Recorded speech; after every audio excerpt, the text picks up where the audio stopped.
Guten Morgen miteinander. Herzlich willkommen zum Gottesdienst heute hier im Kreuzpunkt. Ich begrüße alle ganz herzlich die Heime vor dem Bildschirm, alle, die sich im EG unten versammelt haben und natürlich auch ihr alle hier im zweiten Obergeschoss. Herzlich willkommen. Ich lese zum Anfang aus dem Psalm 95, Vers 1 bis 8. Kommt, lasst uns dem Herrn zujubeln, ihm laut unsere Freude zeigen, dem Fels, bei dem wir Rettung finden. Lasst uns voll Dank vor ihn treten, mit Liedern ihm unsere Freude zeigen. Denn der Herr ist ein großer Gott und ein großer König über alle Götter. Die tiefsten Abgründe der Erde, er hält sie in seiner Hand. Und die Gipfel der Berge, auch sie gehören ihm. Ihm gehört das Meer, er hat es ja geschaffen. Und auch das Festland und haben seine Hände gebildet. Kommt, wir wollen ihn anbeten und uns vor ihm niederwerfen. Wir wollen niederknien vor dem Herrn, der uns geschaffen hat. Denn er ist unser großer Gott und wir sind sein Volk, die Schafe auf seiner Weide. Er leitet uns mit seiner Hand. Wenn ihr heute seine Stimme hört, dann verschließt euch seinem Reden nicht. Es ist wunderbar, dass wir nachher im Lobpreisteil unseren Gott miteinander anbeten, ihn loben und preisen, ihm sagen, wie wir ihn verehren. Aber vorher dürfen wir ja dann noch die Predigt hören. Und darum habe ich da so Kopfhörer mitgenommen. Das ist ein Begriff. Also mir ist aufgefallen in den letzten Jahren und Monaten, dass immer mehr Leute mit Kopfhörern umeinander laufen. Beim Spazieren, in der Stadt, beim Velofahren, die draussen liegen, auf einem Liegestuhl und so weiter und so fort. Und zwar nicht nur die Jungen. Es sind die Alten und die Jungen, die mit Kopfhörern umeinander laufen. Und für mich senden die immer irgendwie wie eine Botschaft aus. Sie sagen mir, ich habe jetzt gerade für dich keine Zeit. Ich bin jetzt noch immer ganz anders. Ich will mich auf etwas konzentrieren. Lass mich bitte ein bisschen in Ruhe. Speziell. Aber ich wünsche uns heute, dass wir alle so wie unsichtbare Kopfhörer haben. Dass wir abschalten können, was um uns herum ist, was wir mitgebracht haben aus der letzten Woche und uns ganz auf Gottes Wort konzentrieren. Diese Stunde soll ihm gehören, auf seine Stimme, wenn wir hören, uns ausrichten auf das, was er uns sagen will. Wenn ihr heute meine Stimme hört, dann verschließt euch seinem Reden nicht. Die Predigt mit dem Thema Ausharren, Aushalten aus 1. Petrus 4, Vers 12 dürfen wir heute von der Petra Glatthardt hören. Die meisten von euch kennen Petra Glatthardt. Sie ist ja bei uns hier in der Gemeinde aufgewachsen und darum ist sie für die meisten Leute ein Begriff. Die sie noch kennt haben als Kind, jetzt ist sie eine junge Dame geworden. Petra hat in den letzten 3 Jahren auf Krishona Theologie studiert. Und nach dem 4. Jahr, wo sie jetzt noch absolvieren wird, sie dann gerne als Gemeindepädagogin in einer Gemeinde tätig sein in der Jugendarbeit. Oder in die Auslandmission gehen, hat sie mir gesagt. Wir wünschen dir jetzt schon, Petra, alles Gute für deine Zukunft, für das 4. Jahr Studium und freuen uns riesig, dass wir deine Predigt heute hören dürfen. Ich bete noch zum Anfang. Herr Jesus Christus, himmlischer Vater, ich danke dir von ganzem Herzen, dass du unser Herr und Heiland bist. Herr Jesus, du hast dein Reich verlassen, um uns Menschen zu begegnen, um uns Menschen deine Botschaft zu bringen, um uns Menschen zu erretten vor dem Tod, vor dem ewigen Tod.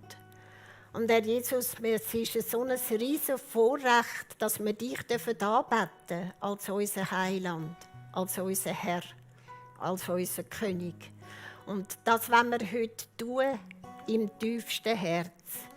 Herr Jesus, hilf du uns, wirklich die Ohren frei zu haben für dein Reden.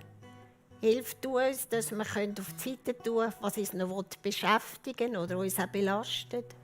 Und hilf uns, dass wir deine Stimme hören können. Wir bitten dich, dass du Petra segnest, ihr Reden und unser Hören. Egal wo wir sind, ob die Heime, ob im Untergeschoss oder da. Wir sind räumlich voneinander getrennt, aber du hast keine Trennung zwischen uns. Du bist gegenwärtig, du lebst in uns und du bist mit uns. Danke vielmals dafür, für deine grosse Liebe und Güte. Amen.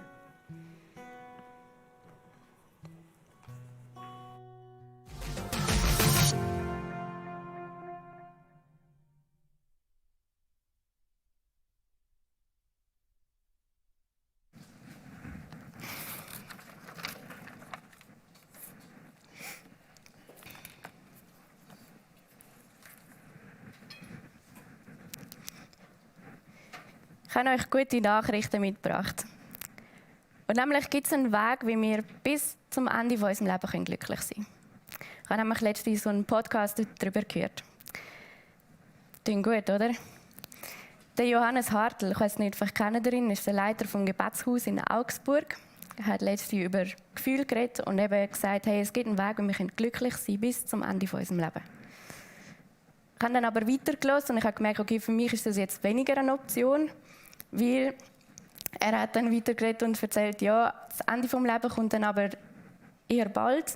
Und das Glücklichsein, das hat damit zu tun, dass man eine bestimmte Dosis von Drogen immer wieder nehmen muss, die dann auch immer wieder erhöht wird. Aber man will sich glücklich fühlen bis zum Schluss. Naja, gut. Mich beschäftigt das Thema Glück schon. Und ich weiß, was Glück für mich bedeutet.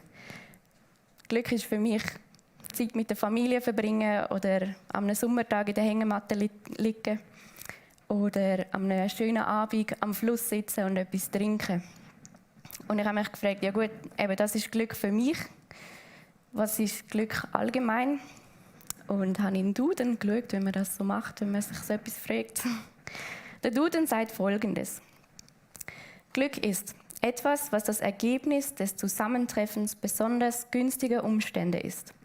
Ein besonders günstiger Zufall, eine günstige Fügung des Schicksals. Oder auch eine angenehme und freudige Gemütsverfassung, in der man sich befindet, wenn man in den Besitz oder Genuss von etwas kommt, was man sich gewünscht hat. Ein Zustand der inneren Befriedigung und Hochstimmung. Glück ist also eine angenehme und freudige Gemütserfassung, eine Hochstimmung, wenn man sich gut fühlt. Ja, und heute, wenn wir in einem weiteren Sinn über Glück reden, vielleicht habt ihr jetzt gedacht, okay, das passt jetzt aber noch nicht unbedingt zum Predigttitel, wenn es ums Ausharren geht. Wir werden uns aber eine Stelle anschauen in der Bibel, wo wir uns auch fragen werden, ja gut, von was für einer Art von Glück redet eigentlich die Bibel, wenn wir unser Leben anschauen mit der Bibel. Und für das habe ich 1. Petrus 4 ausgewählt. Und ich werde es euch jetzt einfach zuerst mal vorlesen, nämlich Verse 12 bis 19 werde ich lesen, 12 bis 14 habe ich den PowerPoint. Ihr dürft einfach zuhören oder ihr dürft mitlesen. Und ihr dürft das mal im Hinterkopf halten, das Thema Glück und die Frage, was ist Glück und wie kommt Glück jetzt in dem Bibeltext über? In 1. Petrus 4, Vers 12 heißt es: Ihr Lieben, lasst euch durch die Hitze nicht befremden, die euch widerfährt zu eurer Versuchung, als widerführe euch etwas Seltsames, sondern freut euch, dass ihr mit Christus leidet, damit ihr auch zur Zeit der Offenbarung seiner Herrlichkeit Freude und Wonne haben mögt. Selig seid ihr, wenn ihr geschmäht werdet, um des Namens Christi willen. Denn der Geist, der ein Geist der Herrlichkeit und Gottes ist, ruht auf euch. Niemand aber unter euch leide als ein Mörder oder Dieb oder Übeltäter oder als einer, der in ein fremdes Amt greift. Leidet er aber als ein Christ, so schäme er sich nicht, sondern ehre Gott mit diesem Namen. Denn die Zeit ist da, dass das Gericht anfängt an dem Hause Gottes. Wenn aber zuerst an uns, was wird es für ein Ende nehmen mit denen, die dem Evangelium Gottes nicht glauben? Und wenn der Gerechte kaum gerettet wird, wo wird dann der Gottlose und Sünder bleiben? Darum sollen auch die, die nach Gottes Willen leiden, ihm ihre Seele anbefehlen, als dem treuen Schöpfer und Gutes tun. Auf den ersten Blick klingt der Text irgendwie herausfordernd und für mich schwierig. Ich habe mir verschiedene Wortarten angemalt. Die einen sind die violetten Wörter, die anderen sind die gelben Wörter. Und die violetten Wörter sind die schwierigen Wörter für mich. Ich habe sie euch nicht angemalt, aber mir. Aber ich erzähle sie euch gerade. Und die schwierigen Wörter sind für mich die Hitze von dieser Rede, die Hitze, die uns befremdet, das Seltsame, was uns widerfährt. Es ist auch die Rede von einer Versuchung. Es kann auch übersetzt werden mit Prüfung, Anfechtung, ein Feuersturm, der über uns kommt, bildlich gesprochen. Es ist die Rede davon, dass wir mit Christus leiden werden oder sollen, dass wir geschmäht werden, dass wir beschimpft werden. Es klingt alles noch nicht so, als würde mir das Glück bringen. Dann gibt es aber die gelben Wörter und dort steht: Freut euch. Ihr werdet an der Offenbarung von Jesu Herrlichkeit teilhaben. Ihr werdet Freude und Wonne haben. Ihr werdet mit Jubel und Freude erfüllt werden. Das ist auch eine andere Übersetzung. Und in Vers 14 heißt es: Ihr werdet selig sein oder ihr werdet glücklich zu nennen sein, wenn ihr für Christus geschmäht werdet. Da kommen wir dem Glücksbegriff vielleicht schon näher. Wenn wir nämlich noch ein bisschen länger bei Vers 14 bleiben, bei dem selig sein, und den Begriff im Griechischen anschauen, dann finden wir dort den Begriff Makarios. Und das ist ein Begriff, den man aus den Seligpreisungen kennt, zum Beispiel. Und eben, es bedeutet so etwas wie: Wir sind selig, wir sind glücklich zu nennen oder wir sind glücklich zu preisen. Wir sind Gesegnete. Und der Begriff, der wird auch gebraucht, immer wieder, um im Neuen Testament etwas auszudrücken, was so etwas ist wie eine Freude am Teilhaben am Reich Gottes. Also eine Freude daran, mit Gott an seinem Reich zu bauen oder mit Gott unterwegs zu sein. Es wird auch ein bisschen als ein Paradox benannt, weil eben, es geht vielleicht ein bisschen über das Weltliche raus. Gerade wenn wir die Bibelstellen anschauen, wo einerseits von dem Leid die Rede ist, aber andererseits auch von dem Glück, das wir erfahren werden. Es ist also etwas, was vielleicht unser menschliches Denken ein bisschen auf den Kopf stellt. Nicht das Glücksgefühl, die freudige Gemütsverfassung, wie es der Duden sagt, sondern ein Glücklichsein, ein Gesegnetsein, einfach dadurch, dass wir mit Gott unterwegs sind. Ja. Am Anfang habe ich gesagt, es gibt einen Weg, um einfach immer glücklich zu sein. Und ich glaube, die meisten von uns, sehr wahrscheinlich alle von uns, wissen aus ihrem eigenen Leben, dass es nicht so einfach ist. Und dass es eine Tatsache ist, dass es Schwierigkeiten gibt im Leben, dass es Herausforderungen gibt. Der Brief, der 1. Petrus, der richtet sich tatsächlich an verschiedene Gemeinden, nicht nur an eine, wo alle irgendwie Ermutigung brauchen, wo ein Leid erleben. Man kann davon ausgehen, dass die meisten Gemeinden diesen Brief erhalten, weil sie verfolgt worden sind für ihren Glauben oder weil sie einfach darunter haben müssen leiden, dass sie Christen sind und dass sie Jesus nachfolgen. Und der Petrus, der hat den Brief geschrieben, um Hoffnung weiterzugeben, um Ermutigung zu geben. Und den Brief schreibt er aber auch, oder hat er auch geschrieben, damit wir heute angesprochen werden davon. damit wir ermutigt werden dürfen. Wie gesagt, wir haben alle Leid in unserem Leben. Wir alle kennen schwere Zeiten, die uns zu schaffen machen. Vielleicht ist es für jemanden von uns die eigene Psyche, vielleicht ist es eine Krankheit, vielleicht sind es Menschen, die für uns einfach schwer sind im Leben. Vielleicht sind es einfach auch Aufgaben und Herausforderungen oder Überforderungen, die wir angehen müssen. Und etwas, was uns aber in dem allem verbindet, auch wie wir das Leid unterschiedlich erleben und auffassen, ist, dass wir einfach durchheben müssen. Und das ist etwas, was der Bibeltext uns auch sagt. Er ist auch überschrieben mit Ausharren. Wir sollen durchheben. Und im Vers 14 heißt es, ihr seid selig, wenn ihr geschmäht werdet, wenn ihr durchhebt, weil dann wird Gottes Geist auf euch ruhen. Und das heisst auch, dann wird Gottes Geist euch Ruhe geben, wenn man es anders anschaut. Wir haben alle gemeinsam, dass wir Gesegnete sein dürfen, dass wir den griechischen Begriff Makarios, von dem selig zu preisen oder glücklich zu preisen, dürfen für uns in Anspruch nehmen, wenn wir in unserem Leid mit Gott unterwegs sind. So, gut, oder? Als ich an der Predigt geschrieben habe, ich gedacht, ja gut, es klingt schön und es ist jetzt für mich nicht unbedingt neu. Ich glaube, das habe ich schon seit meinem ganzen Aufwachsen immer wieder gehört. So, ja, leidet mit Christus und dann werdet ihr glücklich sein.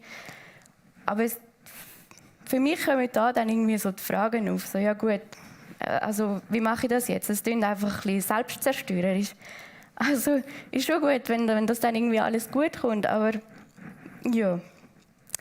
Und ich habe uns eine Veranschaulichung mitgenommen und werde noch 4 Punkte mit euch durchgehen. Und nämlich machen wir ein Bohnenexperiment. Ich kann das aber daheim vorbereiten, weil das da jetzt nicht so gut funktioniert hätte und weil es ein bisschen Zeit gebraucht hat. Aber ich habe euch ein Video gemacht und das können wir vielleicht schnell anschauen.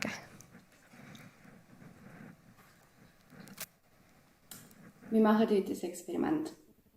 Und ich habe es extra schon vorbereitet, weil es sonst ein bisschen Sauerei gibt. Ihr seht vielleicht, ich habe extra schon Karton angelegt. Ich habe auch schon, muss dann nachher noch ein bisschen putzen, aber das macht nichts. Ich habe nämlich da Gips angerührt mit Wasser. Und ich habe da Bündchen parat gemacht. Und ihr werdet das halt schon noch mal genauer verstehen. Aber ich sage das jetzt schon mal. Du bist eigentlich eine Bohne. Ich werde das auch noch mal ausführen, aber halt jetzt mal im Kopf. Auf jeden Fall sind wir also so Bündchen, die unser Leben leben und probieren das Beste daraus zu machen.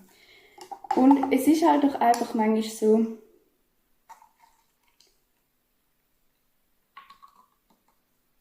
dass wir uns manchmal ein bisschen ertränkt fühlen. Vielleicht können wir noch ein bisschen mehr Bohnen drin machen, wir sind ja nicht alleine. Manchmal gibt es Herausforderungen, manchmal gibt es Schwierigkeiten, die uns fast ein bisschen die Luft nehmen. Und da sind wir also. Und der Gips um uns herum wird härter.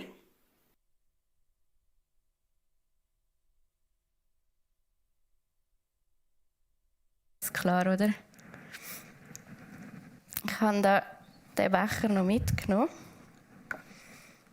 Ich hoffe, ihr seid nicht beleidigt, wenn ich euch als Bohne bezeichne. Ich selber bin auch eine Bohne. Und also ich meine, Bohnen sind ziemlich cool, sie sind mega gesund, also das ist überhaupt nicht negativ gemeint. Etwas, was ich mega cool gefunden habe an diesem Experiment, ist eigentlich der Name, weil das heisst Sprengbohnen-Experiment. Und es ist so, der Gips der wird richtig hart, oder? Und die Bohnen sind da jetzt mit drin. Man sieht jetzt da vielleicht, es ist schon etwas passiert. Und nämlich lässt man den Gips einhärten und tut dann immer wieder mit Wasser drauf sprayen. Und durch das Wasser kommen die Bohnen Kraft über zum Austreiben. Und zum den Gips zu sprengen. Also sie hat sogar da den Plastikbecher kaputt gemacht. Ich finde es ziemlich cool. Und wie gesagt, ich werde jetzt 4 Punkte mit uns durchschaffen, wo ich auch noch mal ein bisschen wieder erklären, wieso ich jetzt das Bild von der Bohne gewählt habe und vom Gips und so. Genau. Wenn ich es am Schluss nicht geschafft habe, um es richtig zu erklären, müsst ihr dann anfangen, Fragen zu stellen. Aber ich glaube, es ist schon klar. Und nur noch zum Sagen, also ich tue uns jetzt da nicht ein Universalrezept zum Problem lösen oder so anstellen, aber ich glaube, es sind ein paar ganz coole Punkte darunter, wo wir hoffentlich alle irgendetwas davon mitnehmen können für unser Leben und für unseren Umgang mit Schwierigkeiten oder mit Leid. Der erste Punkt ist, wir sollen uns auf unsere Berufung berufen oder unsere Berufung erkennen. Also die Bohnen, die können austreiben, weil sie so geschaffen ist. Weil sie dafür geschaffen ist, dass sie eine Pflanze wird. Die Bohne ist ja eigentlich einfach ein Samen. Und sie enthalten eigentlich das ganze Potenzial, um eine Pflanze zu werden. Ich habe auch noch ein Bild dabei aus einem Garten. Vielleicht. Genau, auf jeden Fall, genau, da ist eine Bohnenpflanze. Aus diesen kleinen Bohnen kann eine Pflanze werden, die richtig hoch wird. Das ist jetzt nur eine kleine, aber mein Nachbar im Garten, der hat so eine riesige, also Potenzial. Und auch wir haben Potenzial übrigens. Und auch wir haben alle eine Berufung. Wir sind von Gott geschaffen und ich glaube ganz fest, dass die Berufung von jedem Einzelnen von uns ist, dass wir einfach die Kinder Gottes werden. Gott hat uns schon im Leib von unserer Mutter gebildet und er hat gewusst, wie das er uns machen will, damit wir funktionieren und das Potenzial haben, überhaupt um ein funktionierender Mensch zu sein. Gott hat uns ins Leben gestellt und hat bis zu dem Tag, wo wir jetzt da sind, dafür gesorgt, dass wir am Leben erhalten bleiben, dass wir können essen und trinken, dass wir schnaufen können, dass wir aber auch vielleicht an dieser Arbeitsstelle sein, wo wir jetzt sind, oder dass wir unsere Ausbildung machen dürfen. Gott hat uns wertvoll gemacht und er hat uns liebenswert gemacht und Gott liebt uns. Ein Punkt, wieso ich tatsächlich das Predigtthema ausgewählt habe, ist, dass ich mich dafür entschieden habe, wo ich gerade Semesterende hatte. Und ich weiss, bei einigen Studenten ist es so, dass die so während dem Semester schon anfangen, ihre Ausarbeitungen und so schreiben, damit sie dann am Schluss nicht mehr mega Stress haben. Und ich probiere das seit 3 Jahren auch, aber es funktioniert im Fall nicht. Bei mir ist das dann einfach so, dass so die letzten 3 Wochen einfach sehr stressig sind und ich in der Bibliothek hocke und schreibe. Und es ist so ein bisschen eine Hassliebe, weil ich bin eigentlich auch ganz gerne dort und ich tue mich gerne damit auseinandersetzen, was ich da mache. Aber es ist einfach dann doch auch anstrengend und ich muss mich ein bisschen motivieren. Und das schaffe ich, indem ich mir auch eine Pause mache, sage, okay, gut, wieso bin ich da? Ich bin da jetzt in der Bibliothek, weil ich mein Studium fertig machen will, weil ich auch glaube, dass ich für den Moment berufen bin, um in diesem Studium zu sein und um das dann aber auch abzuschliessen. Das ist meine Berufung und das ist aber auch mein Potenzial, das ich in mir habe. Weil sonst hätte ich das Studium nicht anfangen müssen.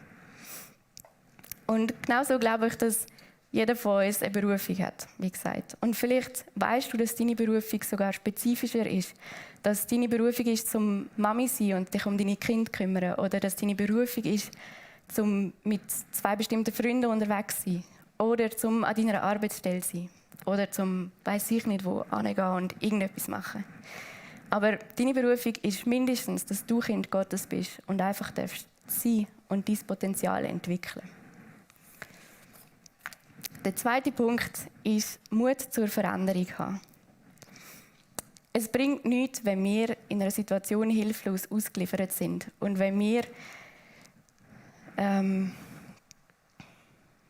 einfach zu Grund gehen, wenn wir vielleicht zu viel los haben, was uns mega herausfordert, oder wenn wir einfach merken, hey, ich kann gar nicht mehr unterwegs sein und ich kann gar nicht mehr die Berufung oder mein Potenzial leben. In 1. Timotheus 4,16 heißt es, achte auf dich selbst und die Lehre und halte daran fest. Und ich möchte uns, also auch mich sehr fest dazu ermutigen, dass wir den Mut haben, zum Abstrich machen und zu sagen, gut, also das ist meine Berufung für den Moment oder das ist mein Ziel und da möchte ich annehmen, aber vielleicht sehe ich, hey, es gibt mega viele Sachen, die mich daran hindern, um einfach richtig zu funktionieren und um dort drauf loslaufen und um auch auf Gott loslaufen oder zum mit Gott unterwegs sein. Und da dürfen wir auch einfach den Mut haben, um auch mal zu sagen, okay, ich streiche jetzt noch etwas weg. Wir müssen nämlich keine Superhelden sein, habe ich mir aufgeschrieben. Wir müssen nicht alles können und wir müssen nicht mit jedem Druck zustande kommen. Der dritte Punkt ist, wir sollen uns Menschen suchen, die sichere Menschen sind oder die unsere Hilfe sind. Die Menschen dürfen für uns sein wie der Wassersprayer für die Bohnen, wo der Bohnen hilft, um am Schluss den Gips zu durchbrechen. Das heisst, wir dürfen uns Menschen suchen, die mit uns unterwegs sind. Wir dürfen uns Menschen suchen, die uns Wasser geben, die uns helfen, um wieder durchzuschnaufen, wenn der Gips, bildlich gesprochen, uns den Raum nimmt, um uns zu bewegen oder uns daran hindert, um einfach mal zu schnaufen. Wir dürfen uns Menschen suchen, die für uns beten oder die uns vielleicht irgendwelche Arbeiten abnehmen. Es ist keine Schwäche, um Hilfe in Anspruch zu nehmen. In Galater 6,2 heißt es, ein jeder trage des anderen Last, so werdet ihr das Gesetz Christi erfüllen. Und ich glaube ganz fest, dass wir für Beziehungen geschaffen sind, dass wir dafür geschaffen sind, um miteinander Sachen zu machen. Weil wir uns gegenseitig auch an ein Ziel bringen können. Und der nächste Punkt, der ist jetzt vielleicht ein bisschen schwierig mit den Bohnen, aber da geht es um die Ewigkeitsperspektive. Da haben wir jetzt vielleicht ein Glück oder einen Vorteil gegenüber den Bohnen. Weil wir wissen, unser Leben ist beschränkt und unser irdisches Leiden ist beschränkt. Und irgendwann ist alles einfach mal vorbei und dann dürfen wir mit Jesus sein. Weil es gibt Sachen, die erledigen sich jetzt nicht einfach von einem Tag auf den anderen. Und es gibt Sachen, die können wir für uns vielleicht nicht lösen. Es gibt vielleicht Leiden oder es gibt Schmerz, mit dem bist du dein ganze Leben unterwegs. Vielleicht gibt es Versuchungen, die dich immer wieder erreichen. Oder vielleicht gibt es irgendeine Krankheit oder irgendwelche Menschen, die halt einfach dein Leben lang da sind. Aber dann dürfen wir den Trost haben, dass wir irgendwann erlöst werden von dem allem. Und da machen wir den Bogen wieder zum 1. Petrus, weil in Vers 13 heißt es ja so schön, denn wenn er dann in seiner Herrlichkeit erscheint, werdet ihr mit Jubel und Freude erfüllt sein. Und ich glaube, das ist eigentlich auch der Hauptpunkt, wieso die Bibelstelle uns gar nicht dazu aufruft, zum selbstzerstörerisch zu sein, sondern das ist eigentlich der Fokus, den wir haben im Leben. Nicht den Fokus aufs Leiden legen, sondern den Fokus auf viel weiter legen, auf die Ewigkeitsperspektive. Genau. Und also, ich kann das noch ganz gerne auseinandernehmen, falls ihr mir nicht geglaubt habt. Also da ist mal eine Bohne. Da jetzt noch mal eine, die austrieben ist.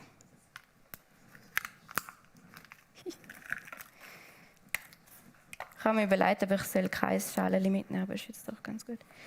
Und da, vielleicht sehen Sie es, die war richtig weit unten, aber die ist auch richtig fest schon austrieben. Ich wollte euch eigentlich allen eine Bohne auf den Platz legen, aber ich habe dann gemerkt, alles, was ich anlange, muss ich desinfizieren. Und es ist dann gestern Abend irgendwie doch schon zu spät gewesen, um das noch zu machen. Und ich weiss nicht, ob das der Bohne überhaupt gut tut. Aber ich habe mir selber so eine Bohne gemacht und in einen Hosensack genommen, wo ich etwas draufgeschrieben habe, was ich für mich mitnehmen will, einfach auch für die nächsten Wochen. Etwas, was mich auch gerade beschäftigt in Bezug auf die Predigt. Und vielleicht, wenn ihr das auch macht, vielleicht könnt ihr etwas mitnehmen davon. Wir müssen es halt einfach von die Hause aus der Küche holen. Oder noch posten. Aber genau.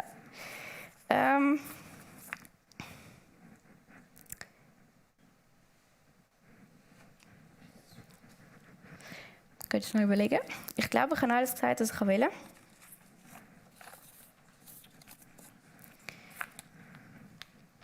Ich mache noch mal schnell eine Zusammenfassung, einfach, dass wir jetzt alle am gleichen Punkt sind. Wir sind Bohnen und es ist gut so. Wir haben Potenzial, wir haben eine Berufung. Wir dürfen uns Menschen suchen. Wir dürfen mutig sein, Veränderungen machen. Und wir dürfen mit der Perspektive Ewigkeit leben. Und das möchte ich uns allen zusprechen und möchte auch einfach gerade noch beten dafür, während der Mischa da spielt. Ja, Vater, ich danke dir für alle, die jetzt hier zugelassen haben. Ich danke dir, dass du die Herzen siehst von diesen Menschen, die da sind. Und ich danke dir, dass du aus meiner Rede die Leute ansprechen kannst. Ja, ich danke dir, dass wir das Potenzial haben, dass wir eine Berufung haben. dass du in uns etwas hineingelegt hast. Und ich danke dir, dass du siehst, wie der Gips aussieht, vielleicht von den verschiedenen Menschen, wo dass sie sich eingegangen fühlen, wo dass sie vielleicht nicht schnaufen können, wo dass sie mutig sein und sich Hilfe holen, wo dass sie Abstrich machen in ihrem Leben, damit sie wieder besser funktionieren und mit dir unterwegs sein. Ja, und ich danke dir, dass wir einfach immer wieder ermutigt werden, um unseren Blick auf dich zu legen, weil du das bist, was zählt. Dass wir einfach unseren Blick auf die Ewigkeit legen und nicht auf unser irdisches Leiden. Danke vielmals, dass wir nicht an einem Glück nachstreben, das im Duden steht, oder dem, was wir unter Glück verstehen, sondern dass wir dem biblischen Begriff vom glücklich sein und glücklich zu nennen nachstreben. Was einfach bedeutet, dass wir mit dir unterwegs sind, dass wir auch in allem Leid mit dir zusammen leben und unseren Blick immer wieder auf dich werfen. Amen.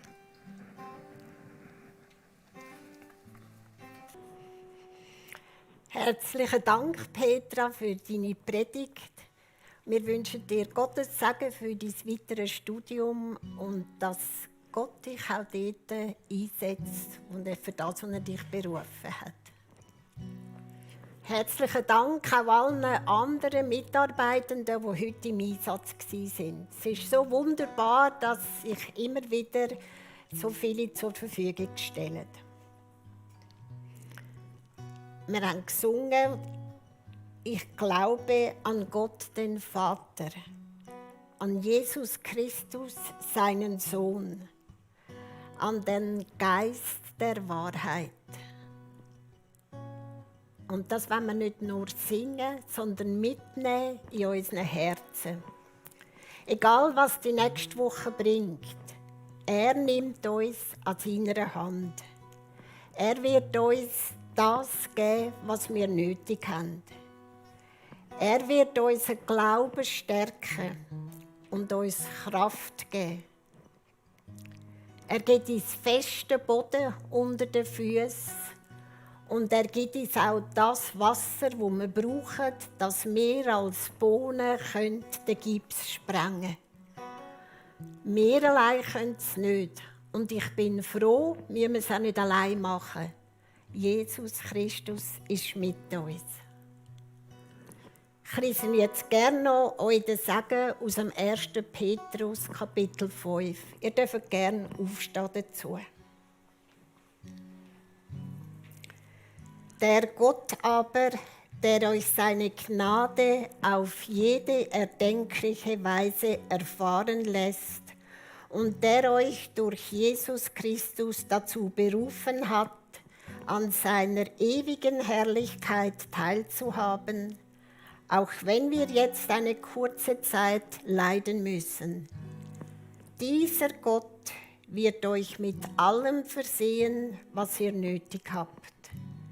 Er wird euch im Glauben stärken, euch Kraft verleihen und eure Füße auf festen Boden stellen. Ihm gehört die Macht für immer und ewig. Friede sei mit euch allen, die ihr zu Christus gehört. Amen. Gott, zu dir singen wir jetzt noch ein Lied und dann wünsche ich euch von Herzen einen gesegneten, schönen Sonntag, sagen auf Wiedersehen und bitte euch Gott bis zum nächsten Mal.